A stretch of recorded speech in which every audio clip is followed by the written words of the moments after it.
Well, there is a common thing that some movies do. I'm sure all of you have seen it as you've watched a movie from time to time, where they'll show you an opening scene or maybe an opening series of scenes, and then things will kind of fade to black, right? And as the picture fades back in, there's a caption that indicates there's been some passage of time. So it might say 5 years later or hundreds of years later or maybe even more, but something to indicate to us that some time has passed. So everything that has come before was just a preamble or a prologue there used to establish maybe some themes or to put in place some plot points or to introduce characters or something.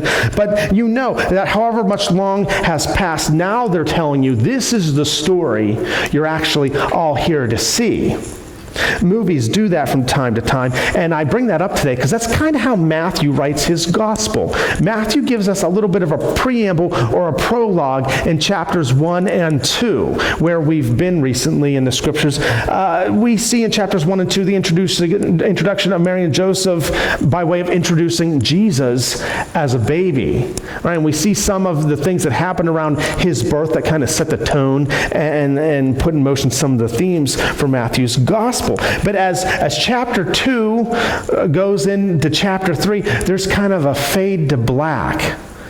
And when the picture comes back up with chapter 3, it's kind of like a caption runs across our Bibles that says 28 years later or thereabouts, because at the end of chapter 2, Jesus is an infant or a young child, and then at the beginning of chapter 3, suddenly we're on the cusp of his adult ministry, and most scholars say that started for him at about the age of 30. So there's been a little bit of a time jump here, about 28 or 30 years.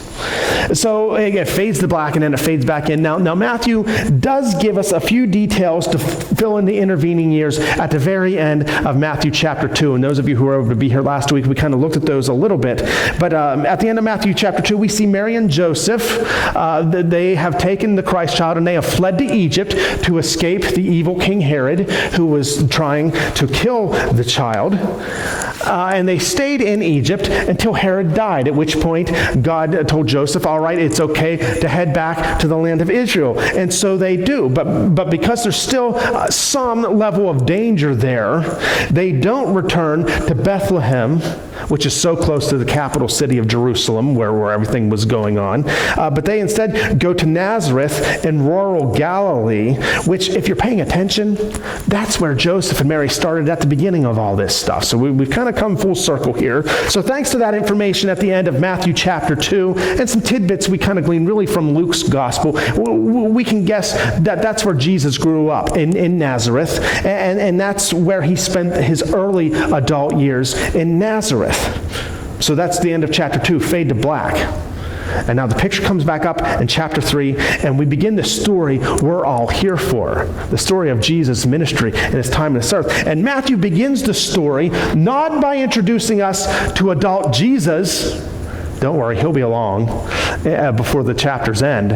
But Matthew first introduces us to John the Baptist.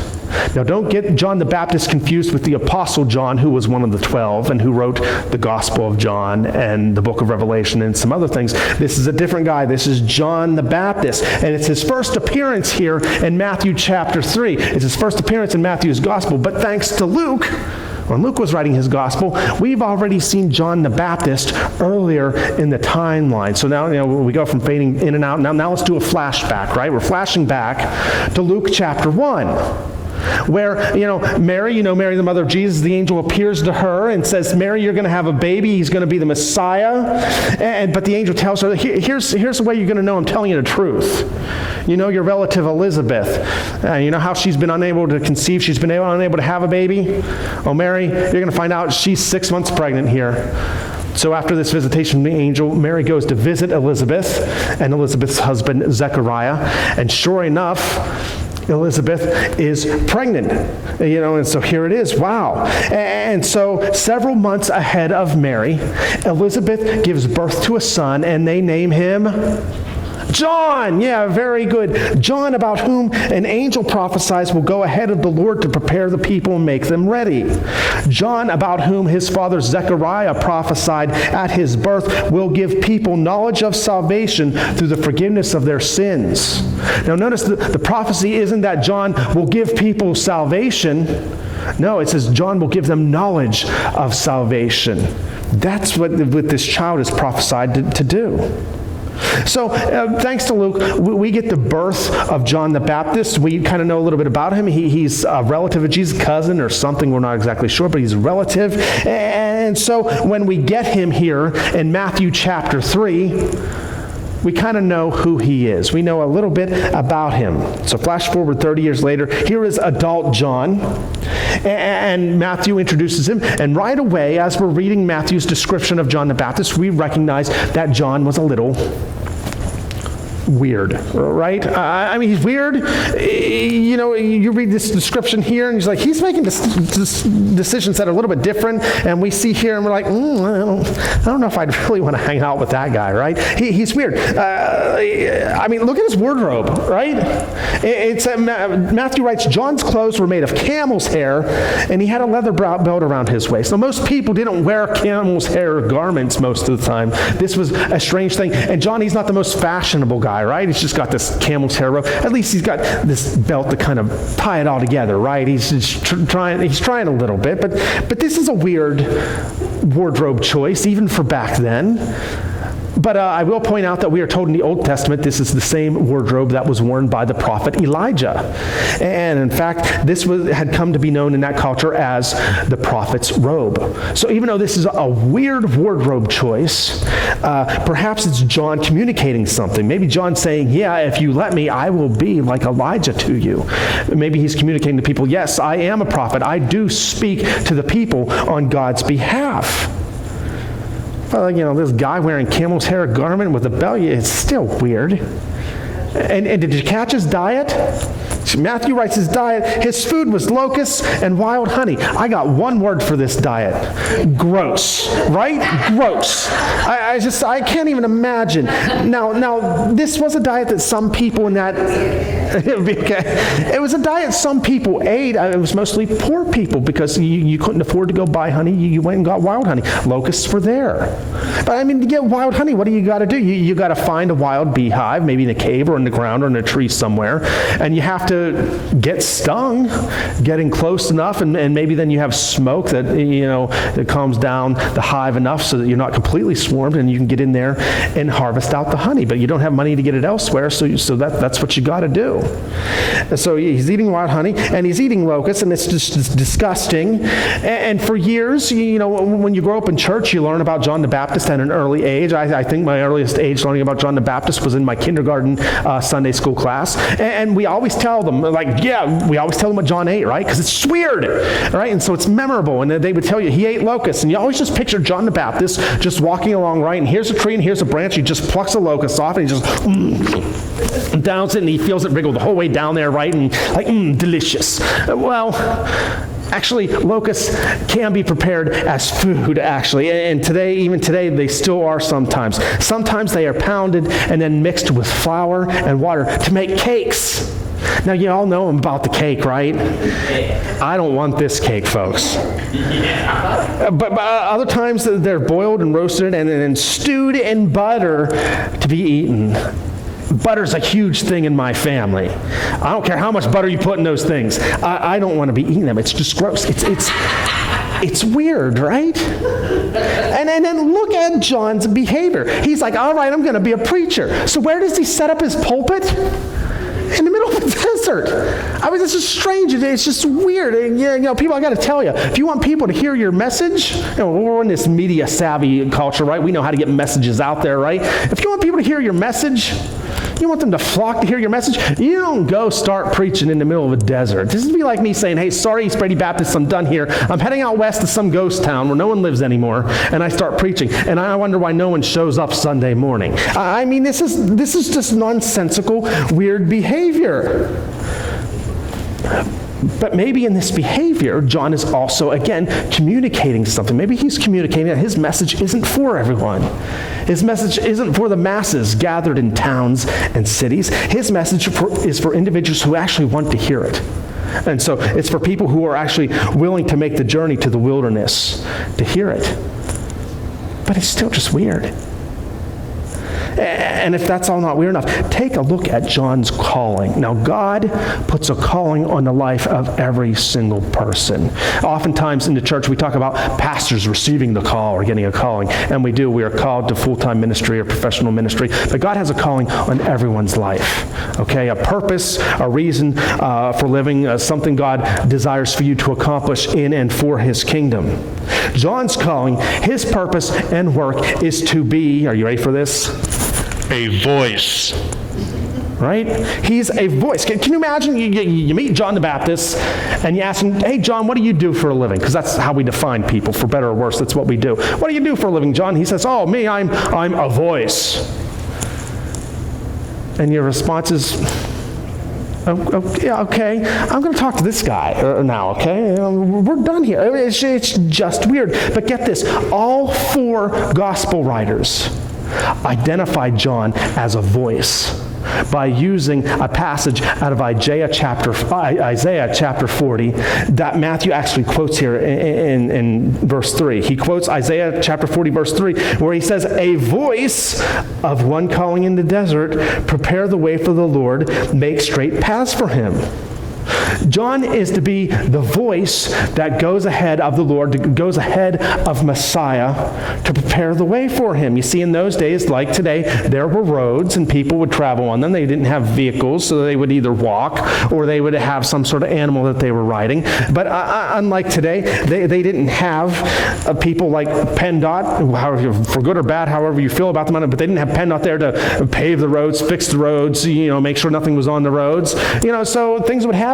Natural things would occur, and the roads would get, not so good condition, or people would be on the roads and take advantage of something there or leave something behind, and it's just the roads weren't always in the greatest shape. So if someone who was from royalty or someone who was important, thought they were important, if they were going to be traveling, they would send somebody ahead of them to make sure the road was clear. So it would either be that person's job to clear the road, or it would be their job to make sure the people around knew they had to get their road cleaned up, right? Because, hey, royalty's coming through. See, that's the kind of voice John's sent to be. He's sent as a voice to declare the coming Messiah. Clear the way. Make sure you get things ready because he's coming. And you see, in this role, John's kind of like one of these pilot trucks. You see this on our roads, right? And look, it's a nice wintry scene for us here, right? But you got an oversized load coming through, so what do they send like 100 yards or so ahead? You see this, right? There's a pilot truck that's got a sign in front, and what does it say? Oversized load. This pilot truck is there to declare, hey, an oversized load is coming through, so get ready. Make way. If you're in the place where this oversized load's going to be, you need to get out of the way. You got to make some preparations here. Be ready for this oversized load to come through. That's what John does. He's like one of these pilot trucks. He's sent ahead to shout, make way for Messiah. Get yourselves ready for the coming of the Lord. See, that's his calling. And his calling isn't to be the attraction itself. It's his calling to announce the coming of the attraction. You know what this reminds me of? It reminds me of the trailers that you watch when you go to a movie theater, that preview upcoming movies. I kid you not, last month I went to see the most recent Star Wars movie, and from the minute that movie was supposed to start, they started playing those trailers. And so until that moment, until the movie actually started, I kid you not, half an hour of movie trailers and commercials. But like again, the trailers, the previews themselves, they're not the movie themselves. They just preview an upcoming movie or something before the movie. That's kind of like John. He's the voice that says, hey, something's coming. He declares that something greater is on the way. But that's his calling, to be a voice. That's weird. You add all these things up that we're told about John in just these 4 short verses, and you realize real fast, he's a really weird guy. Does he know himself that he's that weird? I don't know, but he is. But as I thought about it, I think we can find some comfort in this, can't we? Because here's the thing. At some point in all our lives, we feel weird. or we feel out of place, or we feel unwanted. And maybe for some of us that's a constant thing, or maybe it's just something we're aware of. Maybe it's something we pick up on by the way some people sometimes respond to us. Maybe some people have told you outright, you're just weird. Maybe it's not all the time, but at least occasionally you feel like you're different, or you're on the outside, or you're just weird. And you know why you feel that way? Because you are. I mean, to be honest, we're all a little bit weird sometimes. Here's the thing. Even though John seemed to be weird and maybe out of place and unwanted anywhere except for the middle of a desert, God had a purpose. God had an important purpose, an important calling for John. As we see, going back to John's story, before he was even born, God had a plan and a purpose for John. He had a calling for him, even in all his weirdness. And even though John might have perceived how weird he was, he didn't let that stop him. He passionately lived out God's calling for him in his life. There's another prophet we read about in the Bible in the Old Testament. His name's Jeremiah. And Jeremiah had a similar calling from God to go out and just be the voice of God amongst his people at that time. So when God was first calling Jeremiah, God declared to Jeremiah in chapter 1, verse 5 of the book of Jeremiah, God says, "Before I formed you in the womb, I knew you. Before you were born, I set you apart. I appointed you as a prophet to the nations." See, God says he knew Jeremiah. Just as he knew John, before they were even conceived, God knew them. And God had made a great plan. God had made a great calling for them on their lives. Now, just to take a side trip here for a moment, it's interesting that this scripture should come up this week when we've just had the March for Life in Washington, because this is a verse pro-life advocates often use to declare to the world that every life is precious. Every life, even those still in the mother's womb, is precious and known by God. And like John and Jeremiah, God has a plan and a calling for each and every life that is conceived in every mother's womb. So ladies and gentlemen, never stop fighting and advocating for the lives of those unborn babies, because where would we be in this world without John and Jeremiah? So where are we without the lives of those unborn children that are killed every year? But more along the point of what we're talking about today, God has a great purpose and a plan for John the Baptist's life. He's got a calling for him. Even though John was weird and out there and on the fringe of society, God's got a calling for him. And so maybe you also, at least sometimes, you feel like you're weird or out there or on the fringe of society. But even so, God has called you. God has a purpose and a plan for your life. God has designed you and called you to a specific duty in his kingdom. I mean, it doesn't matter what your job is, or where you're from, or who your parents are or were, or how much money you make, or even how cool or weird you are. God has a purpose and a plan for you to accomplish in his kingdom. In fact, in Ephesians chapter 2, verses 8 through 10, we read, "We are saved by grace through faith alone in Christ." But then chapter 10 tells us why. To do good works God's prepared for us to do. God has called us to these things, and he's prepared them for us. God calls you to it, the same way he called John to John's purpose and calling. And John may have been seen as weird, but he didn't let that stop him from doing God's work right where he was. The question for us today is, how about you? Yeah, maybe you are weird or different, or in some ways sometimes feeling left out, or like you're on the sidelines of life. John didn't let those things stop him from answering God's calling. Are you? When was the last time you even thought about God's calling on your life? God, what's my calling? Not your job, not your title, but your calling. When was the last time you sought God's guidance on how you were supposed to be living for him right where you are? God, how can I be your voice right where I am? God, what work or purpose do you have for me? God, how do you call me to declare to the world, get ready, Jesus is coming, because he's coming again?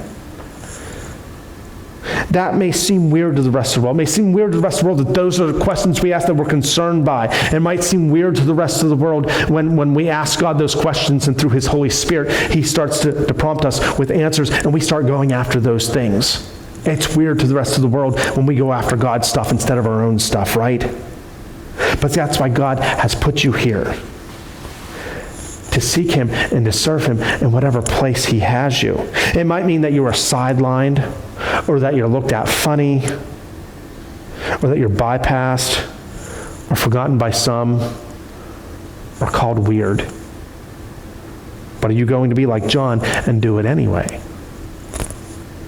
See, I don't care how weird or unweird you are today.